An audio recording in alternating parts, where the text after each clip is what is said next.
true. First rule of Fight Club is, what do you talk?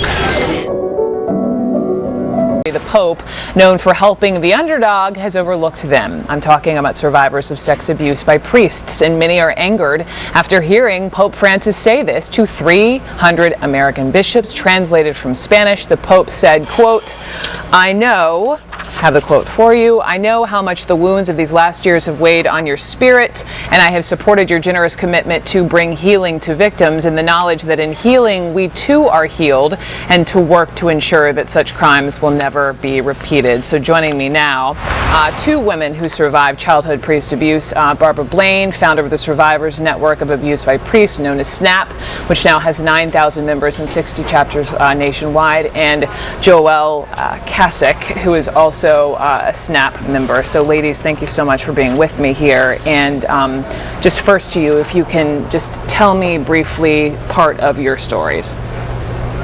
Well, the priest in my parish started abusing me in the summer between 7th and 8th grade, and I thought it was all my fault, and I never told anyone until I was well into adulthood. And then when I did tell, I told my parents, and my dad said we had to report it to the bishop, so we did.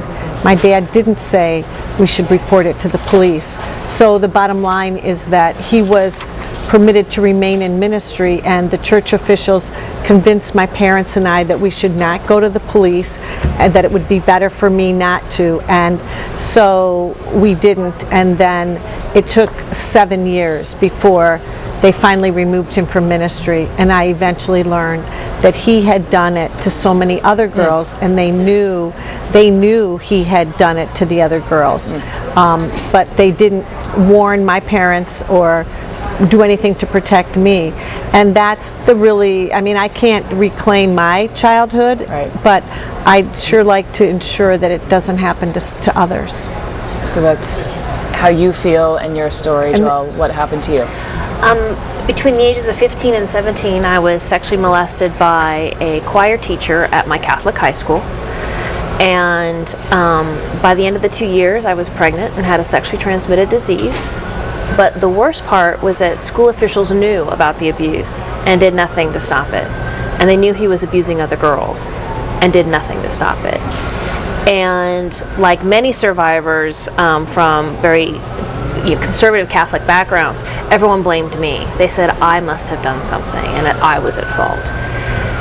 So in 2003, I was able to use California's civil window to civilly sue the Diocese of Orange in California, where I was abused, and the high school and the perpetrator. And at the end, when I settled, I got more than 200 pages of secret documents, including a signed confession from my perpetrator, signed confessions from school officials. They knew this guy was abusing people, and they quietly let him move on where he could hurt other kids.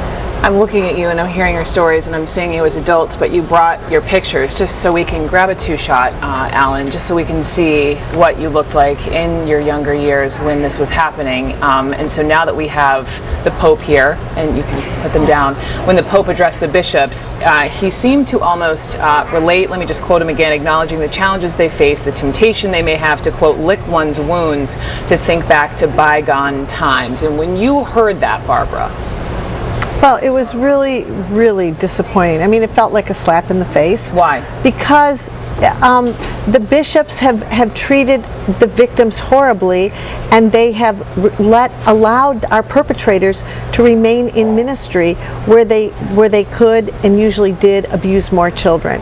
So the very men who enabled our perpetrators and who caused the devastation of so many lives are being praised by Pope Francis. I think that word courage should be held for victims, that it should not be used for bishops sitting in that congregation. Here's the just gentle pushback on that as I read more about this Pope, and I want you to respond to this, Joelle. The argument can be made that he's taken more concrete steps. Okay. For example, he's created a court system within the Vatican to remove bishops, which has actually led to the resignation of 2 American bishops whose dioceses have been implicated in the clergy abuse scandal. 1. He has set up a council of abuse victims headed by Boston Cardinal Sean Patrick O'Malley. And finally, he's expected to meet with sex abuse victims when he travels to Philadelphia at the end of his tour. So given those. Well, and let's can we go back to Sure. yeah, because let's look at when you talked about the trials. The Vatican Tribunal is a very secret trial, and the only bishop who was scheduled to go into that was a Polish archbishop who died before the proceedings could get underway. Just The 2 months ago, Yeah, by the way. resignations of the Archbishop from St. Paul, Minneapolis, and Kansas City, St. Joseph has had to do with survivors coming forward and exposing crimes. That had nothing to do with the Vatican. In fact, Robert Finn from Kansas City, St. Joseph, was convicted of child endangerment for covering up for a priest who was creating child pornography. The Pope let him stay in his job for 2 years afterward, and he only resigned a few months ago. What do you want? I mean, you've experienced this, you're well read, you know all the facts, the details, this is like part of your life now. If you had the Pope, we know the Pope is expected to speak with some survivors. If he were to come to you and speak, what one thing would you say to him? Well, I think what we want is we want the Pope to protect the children.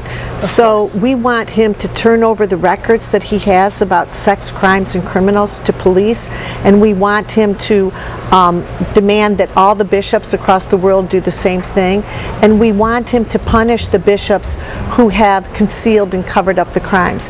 I mean, let's be realistic. When he says that, I mean, like the commission and the